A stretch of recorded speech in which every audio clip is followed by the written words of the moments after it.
안녕하십니까. 공병호TV의 공병호입니다. 4.15 총선 결과를 분석하다 보면은 정말 놀라울 정도로 통계적 규칙성, 정확한 그런 패턴을 발견하게 됩니다. 이것은 실로 좀 놀라운 점입니다. 물론 그런 놀라운 점을 무시하는 분도 계시지만 저는 도저히 그런 통계적 그런 규칙성을 무시할 수 없다, 그런 입장입니다. 오늘은 표를 보면서 여러분 찬찬히 한번 방송을 들어보시기 바랍니다. 첫 번째는 서울 지역의 득표율 분석입니다. 여러분이 표를 보시게 되면은 첫 번째 칼럼이 당일 현장 득표율입니다. 당일 투표에 우선 여당인 민주당과 통합당의 비중이 50.71% 대 49.29%입니다. 두 번째 칼럼이 사전투표 종합 지지율입니다. 민주당과 통합당 비중이 63.92% 대 36.08%입니다. 그리고 세 번째 칼럼이 사전투표 가운데서도 관내입니다. 관내 사전투표니까 63.51%를 민주당이 얻었습니다. 네 번째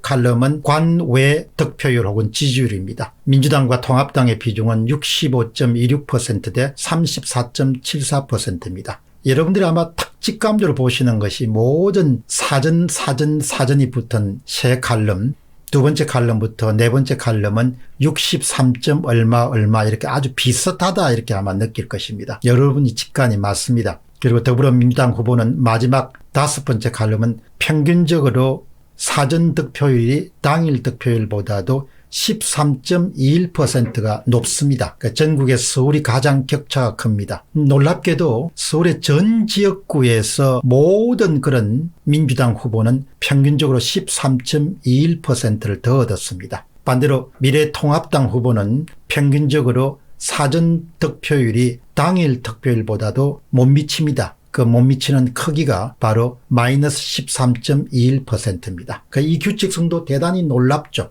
서울에 출마했던 모든 그런 민주당 후보는 당일 투표 지지율보다도 바로 사전 투표 지지율이 13.21%가 평균적으로 높고, 그리고 반대의 현상이 미래통합당은 모두 다 당일 투표율보다도 사전 투표율이 그렇게 낮습니다. 이런 부분들이 참 일어나기 힘든 일이라고 그렇게 통계 전문가들은 이야기를 합니다. 이런 분들은 정말 앞으로 참 문제가 해결돼야 될 그런 사안이라고 봅니다. 그러니까 여기서의 규칙성을 발견하게 됩니다. 민주당 후보의 압도적인 성공 요인인 사전 지지율은 서울 지역에서 거의 전 지역에서 민주당 대 비례당의 그런 비중이 강남을 제외하면은 63대 36을 유지하고 있습니다. 그리고 민주당 후보들은 거의 전 지역에서 당일 득표보다 평균적으로 13.21%를 더 얻게 되는데, 이와 같이 전 지역을 석권하는 것이 통계적으로 일어나기 힘들다는 겁니다. 통합당 후보들이 전 지역에서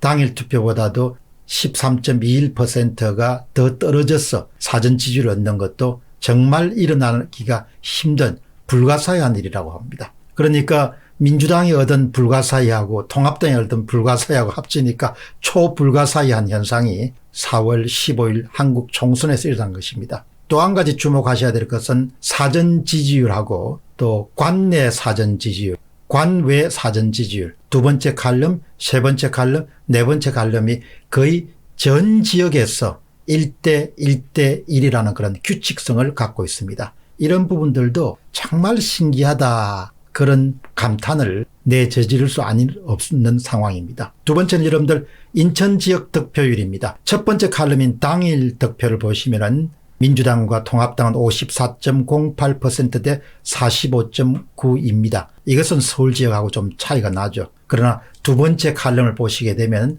사전 지지율, 세 번째 칼럼이 사전 관내 지지율, 네 번째 칼럼이 사전 관외 지지율입니다. 이게 거의 비중이 1대1을 유지하고 있습니다. 그리고 서울 지역에서 봤던 거하고 아주 유사하게 64.42% 대 36.58.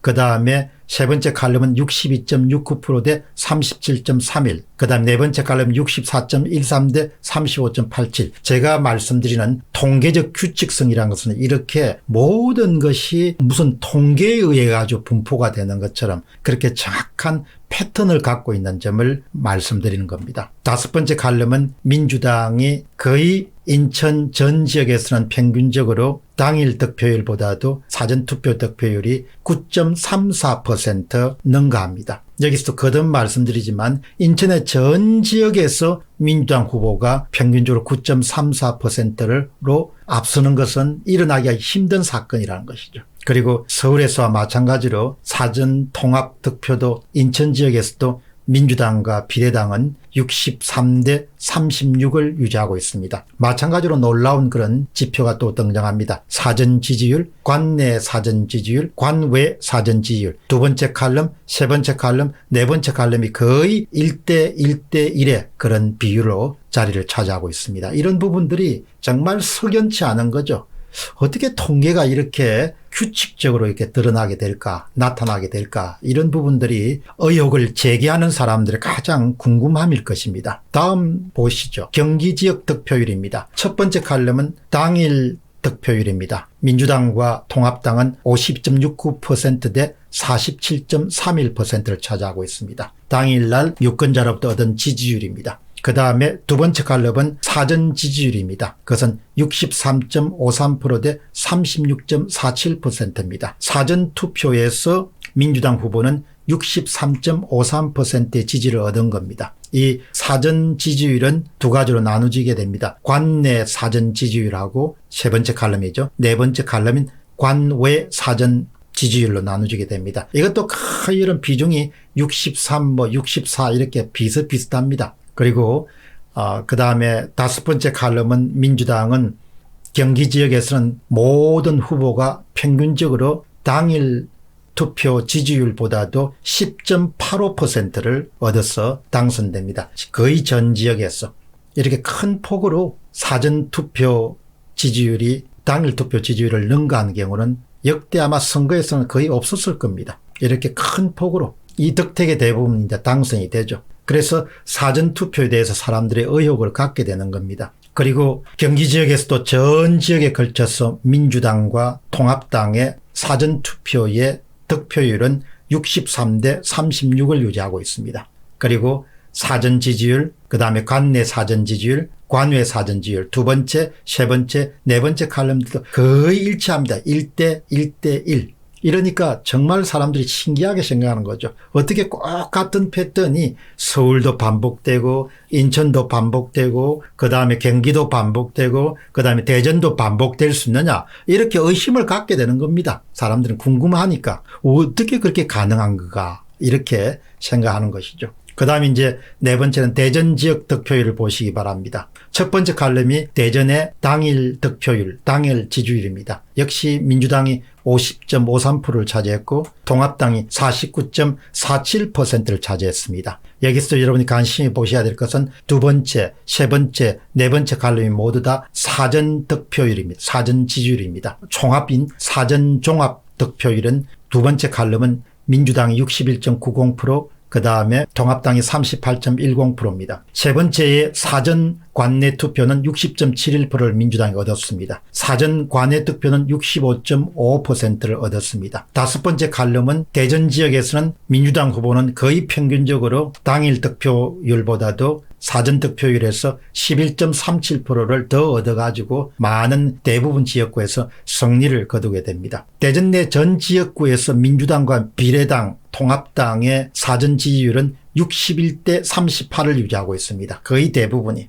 그리고 사전 관내의 비율은 1대 1대 1입니다. 민주당은 사전 지지율이 당일 지지율보다 11.37%를 그렇게 능가하게 되는 것이죠. 그러니까 뭐 우연의 일치다 이렇게도 볼 수 있겠지만 통계 자료를 이렇게 만지는 입장에서는 어떻게 꼭 같은 그런 통계적 규칙성, 일정한 패턴이 대부분 지역에서 동일하게 반복되는가, 그런 부분에 대해서 의구심을 갖지 않을 수가 없는 것이죠. 다음은 종합 정리를 한번 해보겠습니다. 지금까지 아마 여러분들이 보신 자료가 많기 때문에 좀 머리가 혼란스러울 겁니다. 지금부터 머리를 한번 정리하신다 그렇게 생각하시고, 종합 정리는 통합당, 미래통합당은 제외하고 민주당 후보들이 얻은 사전 득표율만 가지고 한번 보겠습니다. 사전 득표율은 원래 자료에서 두 번째 칼럼, 세 번째 칼럼, 네 번째 칼럼을 구성하고 있는 사전 지지율, 그 다음에 관내 사전 지지율, 앞에서는 사전 관내라고 표현했죠. 그 다음에 세 번째는 관외 사전 지지율, 그리고 이제 네 번째는 격차 이렇게 한 군데 모아봤습니다.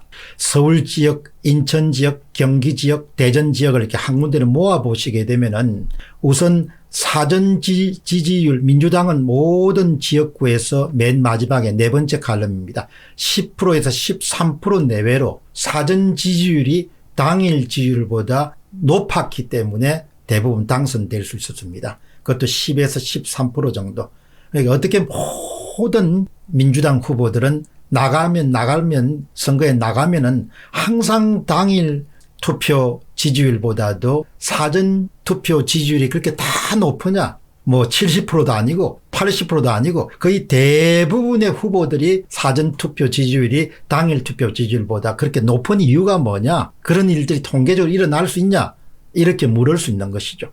그다음 이제 두 번째는 마치 약속이라도 했듯이 마치 누가 정하기라도 했듯이 사전 지지율과 관내 사전 지지율과 관외 사전 지지율이 정확하게 1대 1대1이라는 것을 유지해 나가는 것 자체가 또 굉장히 신기하다는 점을 우리가 가질 수가 있죠. 그 다음에 이제 여러분이 보시게 되면은 사전 지지율을 이렇게 보시면은 서울, 인천, 경기가 대전이 거의 비슷하죠. 관내도 거의 비슷하고 관내도 비슷하고 그래서 이 마치 약속이라도 한 듯이 사전 지지율과 관내 사전 지지율과 관내 사전 지지율이 1대 1대1을 유지하는 이유가 뭔가 이런 부분에서 이제 궁금함을 갖기 때문에 저도 뭐 통계를 전문적으로 한 사람이 아니기 때문에 어쨌든 통계 전문가들의 도움이 좀 필요하지 않겠느냐 그렇게 생각이 듭니다. 제가 한 통계 전문가에게 한번 물어봤습니다. 이번 4.15 총선 결과를 어떻게 해석하고 싶냐. 그분 말씀은 이렇습니다.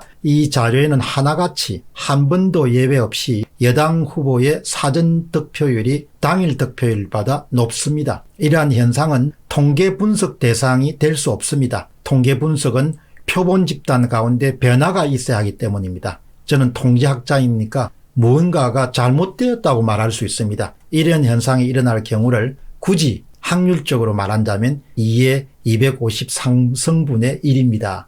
여기 253은 우리나라의 지역구가 아마 253개 정도 되니까 그렇게 여기서 말씀드린 굳이 확률적으로 말하자면 일어나기가 힘든 그런 일입니다. 그렇게 이야기를 합니다. 그러나 또 일부 분들은 뭐 규칙적으로 63%를 민주당이 확보하는 것이 별 문제가 없다 이렇게 주장하시는 분들도 계십니다. 그래서 이런 통계 자료를 가지고 국내에도 통계학을 전공하신 분들이 굉장히 많으시니까 이 방송을 보고 그냥 남의 일이다 이렇게 생각하지 마시고 그 결과를 놓고 통계 전문가 입장에서는 일어날 수 있는지 그러니까 선거가 이루어졌는데 수천만 명이 이렇게 선거에 참가했는데 그 사람들이 만들어낸 그런 총선 결과라는 것이 아주 정확한 패턴 통계적 규칙성을 보이는데 그 규칙성 때문에 많은 의견이 나누어져 가지고 서로가 갑론을박을 하기 때문에 전문가들이 전문가적 관점에서 이런 통계에 대한 그런 해설이나 이런 부분을 좀 더해하면은 훨씬 더 빠른 시간 내에 이런 문제가 해소가 되지 않겠냐 그렇게 생각합니다. 그래서 이 방송 들으신 분 가운데 통계 전문가가 계시면은 그냥 넘기지 마시고 댓글을 통해 가지고 여러분 의견을 이렇게 밝혀주시면 또 그거를 합쳐 가지고 제가 갖고 있는 그런 게 항상 저는 진리라는 이야기를 쓰지 않고 가설이라고 이렇게 이야기하니까 이 통계적 규칙성이 문제가 있다고 생각하는데 근데 그런 주장에 또 이의가 있으시면 의견을 여러분들이 남겨주시면 고맙겠습니다. 어떻든 제가 지금 현재까지 갖고 있는 것은 이 같은 통계적 규칙성이 반복되는 것은 아무래도 이상하다는 거죠. 너무나 일어날 확률이 낮은 일들이 지금 일어나고 있다. 그래서 이렇게 여러분들에게 의견을 제시하는 겁니다. 공병호 TV의 공병호였습니다. 감사합니다.